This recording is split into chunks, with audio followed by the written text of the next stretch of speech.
Steve Cropper, the iconic and influential guitarist whose unmistakable tone and unshakable groove became a cornerstone of American soul music, lived a life steeped in rhythm, collaboration, and a kind of understated brilliance that radiated through every note he played. His death at 84, confirmed by the Associated Press through a family-informed source, marks the passing of a musician whose fingerprints were quietly but unmistakably embedded in some of the most enduring recordings in popular music history. No immediate details were released about the exact cause, place, or specific date of his passing, but what was known was that he had recently been recuperating in a Nashville rehabilitation facility after a fall. Eddie Gore, his longtime associate and confidant, had been with him there on Tuesday, sharing space and conversation with the man many lovingly called the Colonel, a nickname that captured both his authoritative command of his craft and the warm, steady humility with which he carried it. Cropper's legacy, however, was never defined by personal spotlight or star posturing. It lived and breathed through the unforgettable songs shaped by his hands, his ears, and his instinctive musical intuition. As a two-time Grammy winner, a Rock and Roll Hall of Fame inductee, and one of the architects of the Stax record sound, Steve Cropper's guitar work became synonymous with soul music's golden era. Whether listeners realized it or not, when they felt a certain riff, a certain snap or shimmer of guitar that seemed to smile through the speakers, they were often feeling Steve, an artist whose contributions transcended the boundary between background musician and essential creative force. He played on Stax sides for Otis Redding, Wilson Pickett, Sam and Dave, Carla Thomas, Johnny Taylor, and an entire constellation of artists whose names shimmer on the ledger of music history. He wasn't simply present, he was foundational. He co-wrote and co-crafted Otis Redding's posthumous classic Sittin' on the Dock of the Bay, a song whose gentle whistle and introspective tone belied the quiet devastation of its creation. As Redding died before he could witness the masterpiece the two had sculpted together. And then there was Soul Man, Sam and Dave's electrifying anthem, propelled forward by the signature line that echoed across airwaves and decades, "Play it, Steve." That call-out shouted first in the original and then immortalized again by John Belushi in the Blues Brothers' celebrated cover became more than a cue. It was a cultural stamp, a recognition of how essential Cropper's musical presence had become. Born on October 21, 1941 on a farm in Dora, Missouri, Cropper came into the world far removed from the bustling music scene he would eventually help define. His earliest years were spent in rural quiet, surrounded by family, chores, and the grounded simplicity of life on the land.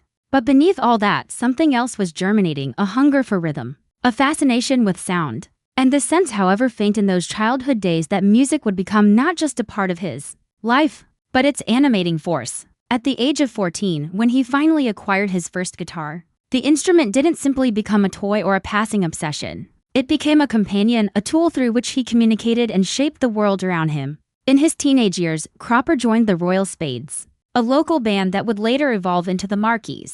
Even then, his versatility and reliability made him indispensable. Although he had already clocked studio experience with Sun Records and other labels, it was with the Marquis that he experienced his first taste of widespread acclaim. Their 1961 instrumental Last Night soared to the top 5 on both pop and R&B charts, becoming a defining hit of the era. Ironically, in a twist that only adds to the lore of his career, Steve Cropper didn't play guitar on the track, he played organ instead. Yet even in that moment, his musical instincts and collaborative spirit were on full display, showcasing the adaptability that would eventually make him invaluable at Stax. The Marquis recorded for Satellite Records, a small Memphis label inhabiting an unassuming building that would soon shake the world. After facing legal pressure from a similarly named West Coast label, Satellite rebranded itself as Stax Records, a name that still resonates like a sacred word among soul and R&B devotees. As the label transformed, so too did Cropper's role. Over the next decade, he wasn't just a session guitarist. He became Stax's secret weapon, its go-to axeman, its headstrong but soft-spoken problem solver, its A&R ear, its engineer, producer, arranger, and co-songwriter. The building itself, famous for its slanted floor, its converted movie theater acoustics, and its charged creative energy, became Cropper's second home. He spent more time there than many musicians spend on tour, and in those hours he learned, refined, and shaped the sound that would become globally known as Memphis Soul. Among the songs he co-wrote were some of the era's most enduring: Wilson Pickett's In the Midnight Hour with its unforgettable drive and swagger, and Eddie Floyd's Knock on Wood, a tune that lit up dance floors in its original form and then again, spectacularly, when Amy Stewart transformed it into a disco anthem that shot to number 1 on the Billboard Hot 100. In 1979, Cropper's presence existed subtly beneath these songs, never begging attention yet impossible to separate from their DNA. His playing was defined not by excessive solos or flamboyance, but by taste, by small but potent gestures, rhythmic punctuation,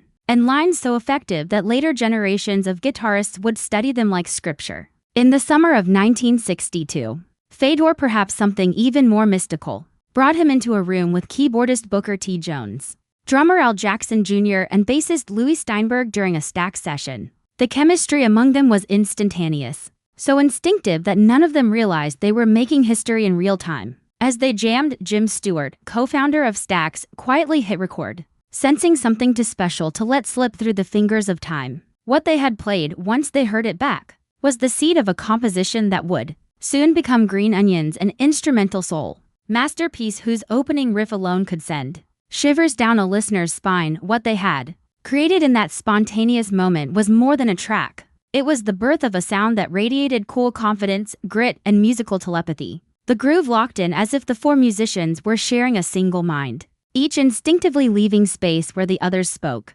Cropper's crisp, staccato guitar phrases danced around Jones' swirling organ, while Al Jackson Jr.'s drumming served as the heartbeat, steady, commanding, and utterly hypnotic. Louis Steinberg's bass grounded it all, thick and warm like the very soil of Memphis. When Green Onions was released, it didn't merely climb the charts. It carved out a space for instrumental soul music on mainstream airwaves, breaking through to listeners of all backgrounds. Its success cemented Booker T. and the MGs as a powerhouse band and further locked Steve Cropper's reputation into place as not just a guitarist, but an architect of feeling, groove, and sonic identity. As Booker T and the MGs grew in stature, so too did Cropper's influence within Stax. The label was unlike any other in the country. It wasn't just a business or a recording studio. It was a workshop, a creative incubator, a meeting ground where black and white musicians worked together. In the still heated climate of the American South, inside the walls of Stax, the outside world's racial barriers dissolved into collaboration,